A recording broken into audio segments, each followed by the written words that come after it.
ఇప్పుడైతే ఇక అమ్మ వాళ్ళ ఇంటికాడ నుంచి బయలుదేరిపోయామండి. సో, ఒకరోజు, 2 రోజులు అనుకోని ఇప్పటికి వారం రోజుల దాకా ఉన్నాము. ఇంక వెళ్దాం కదా అని చెప్పేసయితే వెళ్తున్నామనమాట.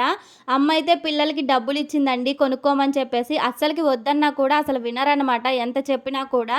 మా హస్బెండ్ అయితే అరుస్తున్నారు, "వద్దత్తయ్య, వద్దత్త" అని చెప్పేసి. అయినా గూడాను అసలు ఇచ్చిందనమాట. "పిల్లలకిస్తున్నాను, పిల్లలేదైనా కొనుక్కుంటారులే" అని చెప్పేసి అంటుంది. ఇక ఎప్పుడైనా సరే ఊరెళ్ళేటప్పుడు అందరికి ఇలా బాయ్ చెప్పేసి ఇక అమ్మ ఎదురు రావడం ఎప్పుడూ జరుగుతూనే ఉంటుంది.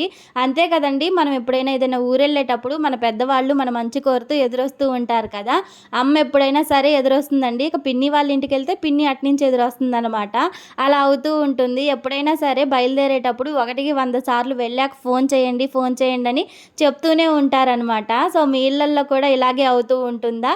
సో, దారిలో ఎప్పుడు ఫోను చేయరండి మేము వెళ్ళేదాకా. సో, మేము వెళ్ళిన తర్వాత ఇంకా లేటే మేము ఫోను చేయపోతేనే చేస్తారు కానీ, మేము ఇంటికెళ్ళిన దాకా అసలు మధ్యలో ఎప్పుడు ఫోను చేయరనమాట. ఎందుకంటే బైక్ మీద వెళ్తున్నాం కదా అని చెప్పేసి. ఇప్పుడైతే ఇక గుంటూరు రీచ్ అయిపోయామండి. మధ్యలో ఏమన్నా కాయలు తీసుకుందాం అనుకున్నాము. కాకపోతే ఏమైపోయిందంటే 2 బ్యాగులున్నాయండి. నా నా చేతిలో ఒక బ్యాగ్ ఉంది. మా హస్బెండ్ అయితే బైక్ ముందులో ఒకటి పెట్టుకున్నారు. పిల్లలు లగేజ్ ఎక్కువైపోయిందనమాట. ఇక కాయలు కూడా వద్దని చెప్పేసి వస్తున్నాము. పిల్లలైతే దారిలో ఫలూదా అడిగారండి. అందుకని చెప్పేసి పిల్లలకైతే ఫలూదా అయితే మా హస్బెండ్ ఇప్పించాడనమాట. సో, మెట్ల మీద దుమ్ము చూసారు కదా! మట్టి మామూలుగా కొట్టుకోలేదండి వారం రోజులకే. ఇక ఇవంతా క్లీన్ చేసుకునేలేకే నా పనైపోద్ది. తలుపు తీస్తా కూడా అదే అనుకుంటున్నాను.